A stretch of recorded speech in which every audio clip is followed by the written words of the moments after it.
son régime pénal et rôde dans la capitale à la recherche d'une nouvelle proie. Le 24 janvier, dans le 14e arrondissement, il suit jusque chez elle une étudiante en lettres, Pascal Escarfaille, la bouscule violemment quand elle pénètre dans son appartement et en referme la porte. Le lendemain, la police judiciaire découvre une scène de crime particulièrement horrible. La victime a été ligotée, violée puis égorgée. Qui Georges a tué pour la première fois. Et s'il échappe à la police, c'est parce que le détenu en cavale se présente peu après dans un commissariat. Il retrouve donc sa cellule sans que personne s'intéresse à ce qu'il a bien pu faire lors de sa sortie. Début avril 1992, il sort de prison et ses démons le rattrapent aussitôt. Le 22 avril, dans un immeuble du boulevard Malherbe, il agresse et tente de violer une jeune femme. Sous la menace d'un couteau, les cris de celle-ci alertent les voisins qui font intervenir la police. Malgré ses récidives, Georges retourne en prison pour 2 ans seulement. Le 5 novembre 1993, il est libre. Le 7 janvier 1994, personne ne viendra en aide à sa nouvelle victime. Dans un parking souterrain du boulevard de Reuilly, il viole et assassine Catherine Rocher, une jeune femme de 27 ans. Le soutien-gorge de la victime a été découpé entre les 2 bonnets. Ses vêtements ont aussi été découpés selon un tracé particulier en forme de Z. 2 détails déjà remarqués dans le premier meurtre. Mais un trop long temps sépare ces 2 affaires pour que l'on songe à faire un rapprochement. En revanche, les meurtres suivants ne laisseront aucun doute sur l'existence à Paris d'un serial killer. Le 8 novembre 1994, Elsa Benati est violée et assassinée dans un parking du 13e arrondissement. Un mois après, le 9 décembre, une Hollandaise de 33 ans, Agnès Niekamp, est tuée chez elle.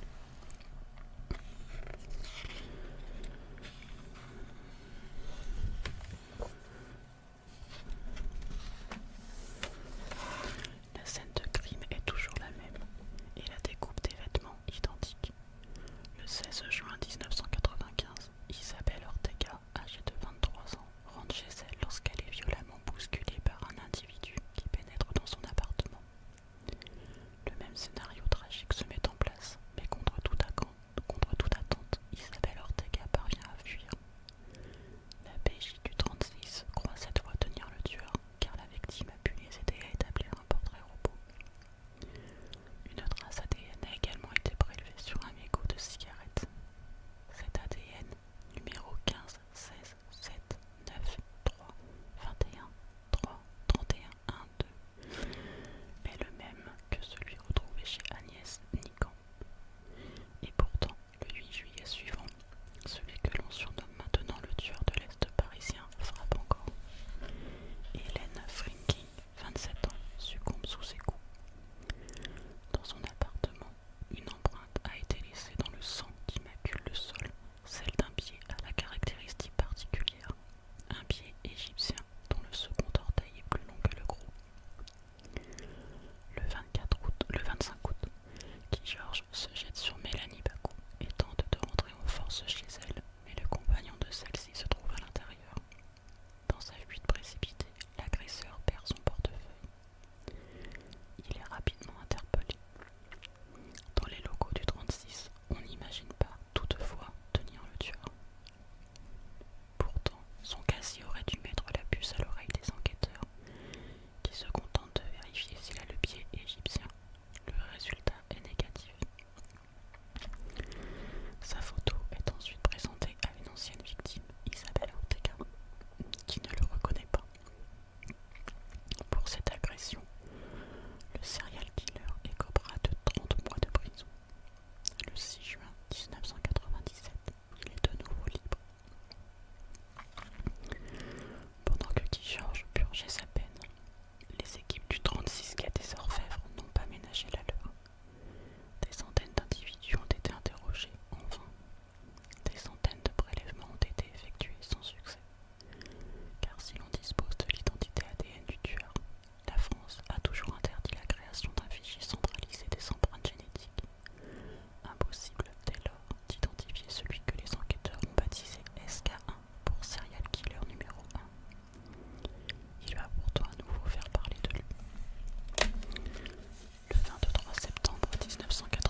vous aimez ce genre d'affaires et que vous voulez en apprendre plus sur certaines affaires, vraiment, je vous le conseille fortement. Allez, du coup c'est parti. Le routard du crime, aka Francis Holm. À 11 reprises, Francis Holm a tué, s'acharnant sur ses victimes avec la même brutalité que celle avec laquelle la vie s'était acharnée sur lui. À l'est de Brest, la plage du Moulin Blanc avait des allures presque estivales en ce 14 mai 1989, et les flâneurs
En 1997, ses avocats, intrigués par l'errance criminelle de Francis Holm, interrogent le gendarme Abgral, qui se souvient que Holm lui avait en effet autrefois raconté, mais de façon elliptique, un pépin qui lui était arrivé dans l'Est. Le routard du crime avait alors évoqué le meurtre de 2 enfants sur un talus, mais les recherches n'avaient rien donné, car à cette époque, l'affaire de Montigny, définitivement jugée, avait disparu des bases de données. On reprend donc l'enquête et on s'aperçoit que Francis Holm, en septembre 1986, travaillait à quelques centaines de mètres du lieu de ses crimes. De nouveaux témoins se font connaître, apportant les détails troublants qui accusent encore un peu plus Francis Holm. La justice accepte alors de rejuger Patrick Dills, qui est définitivement acquitté du meurtre des 2 enfants en avril 2002. Il aura fait 15 ans de prison. Reste maintenant à établir la culpabilité de Holm, que tout accuse, mais qui s'obstine à nier. L'instruction s'éternise, mais après tout, n'a-t-il pas déjà été condamné 2 fois à perpétuité? Et ne cumule-t-il pas, pour les autres affaires, 125 années de prison? Mis en examen en 2006 pour le double meurtre de Montigny-les-Metz, il bénéficie d'un non-lieu, mais est renvoyé devant les assises en 2013 pour un procès vite ajourné car un nouveau suspect est mis en cause. En mai 2017, Francis Holm est finalement reconnu coupable des meurtres des 2 enfants et condamné une fois encore à la perpétuité, peine confirmée en appel en décembre 2018. Le routard du crime n'a pas tué 9 fois, mais 11 au moins. Donc voilà, pour le petit rappel de cette affaire qui était juste horrible. Parce que ces 2 petits garçons ont juste été massacrés en fait. Bon, tu t'en doutes, mon avis sur Francis Holm ne sera pas positif, heureusement. Mais je t'avais dit, je crois, lorsqu'on avait évoqué l'affaire de... Comment il s'appelle? Ah, je sais plus comment il s'appelle.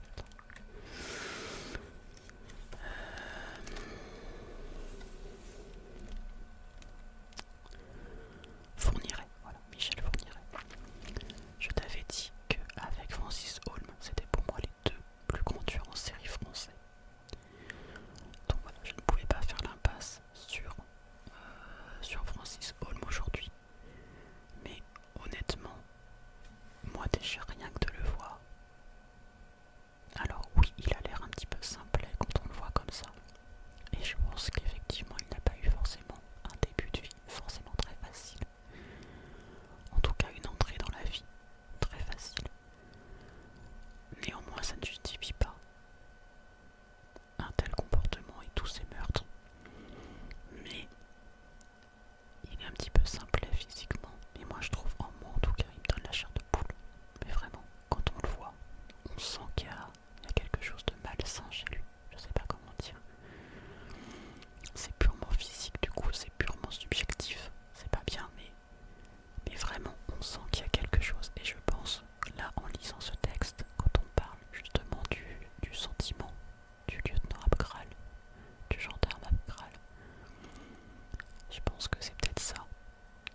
Alors, c'est parti. C'est l'obsession naturelle de tout enquêteur, trouver le plus vite possible le ou les coupables d'un meurtre. Mais la justice française, à laquelle on reproche pourtant une incorrigible lenteur, se montre parfois un peu trop hâtive dans ses jugements et sévère dans ses condamnations. Les moyens scientifiques dont dispose aujourd'hui la police judiciaire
font des suspects tout désignés après le meurtre d'un jeune dealer à Lunel dans l'Hérault en décembre 1997.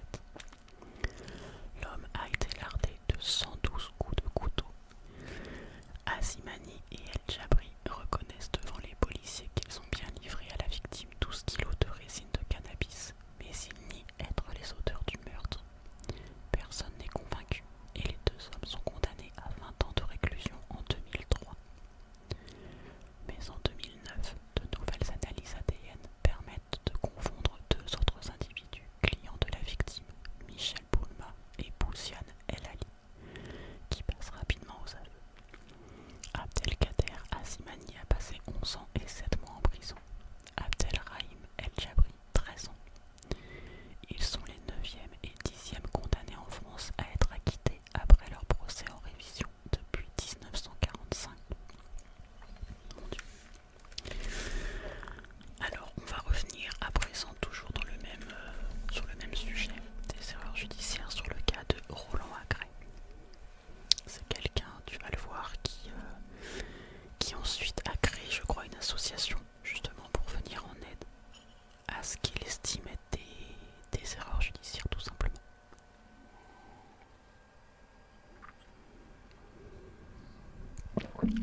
Désolé si tu entends le bruit de mon ordinateur, en ce moment il a un petit peu de mal.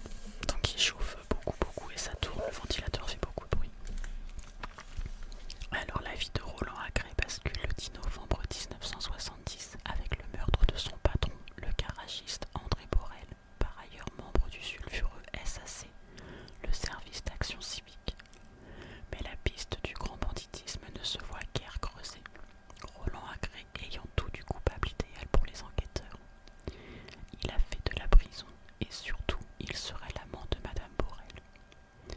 Facile donc d'imaginer ce qu'il s'est débarrassé d'un rival trop encombrant.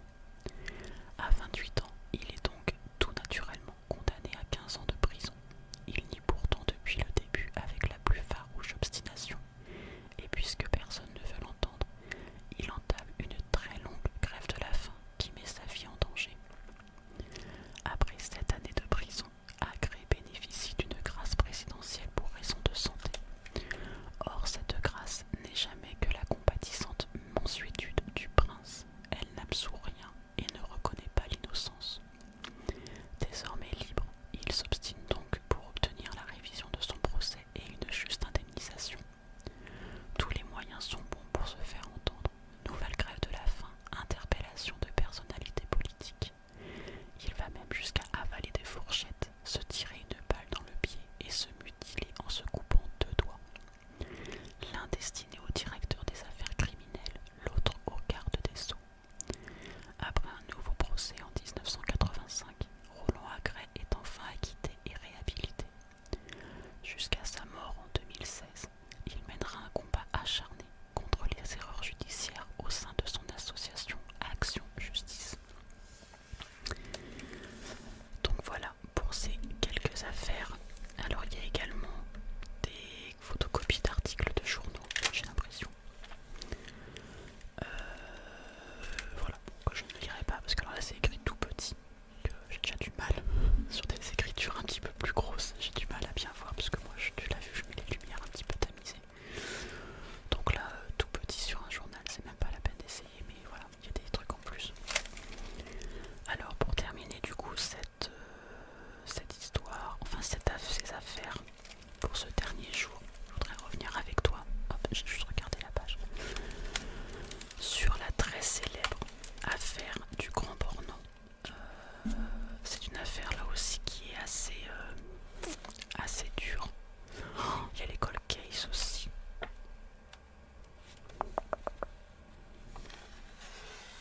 Il y a déjà 49 minutes de vidéo. Je pense plutôt qu'on va faire les cold case. J'adore les cold case. Tu vas me prendre pour une folle. Ah par contre c'est très long. Ouais, on va lire ça. C'est ce qui termine le livre, l'ouvrage. On va lire les cold case. Mais voilà, il y a l'affaire du Grand Bornand aussi, tu sais, c'est ce voisin. Comment il s'appelle?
située non loin de Monceau-les-Mines.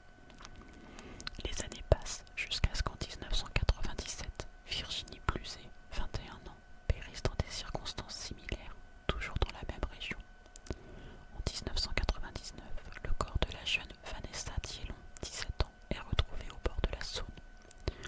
Tous ces crimes de la CIS, comme ceux de la RN20, restent sans réponse. Une autre autoroute, la 26, alors en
le sens où, moi j'en suis persuadé, c'est le père qui a tué sa famille, ça c'est sûr et certain. Mais est-ce qu'il est mort? Est-ce qu'il est toujours vivant? S'il est toujours vivant, peut-être qu'on saura un jour la vérité, peut-être que sur son lit de mort, il laissera un mot, il dira quelque chose, je ne sais pas, pour soulager sa conscience, peut-être, je ne sais pas. Et s'il est mort, bah écoutez, il faut espérer qu'on retrouve un jour son corps, mais là ça fait ça fait combien de temps? 2002 ou 2012, je ne sais plus, ou 2011.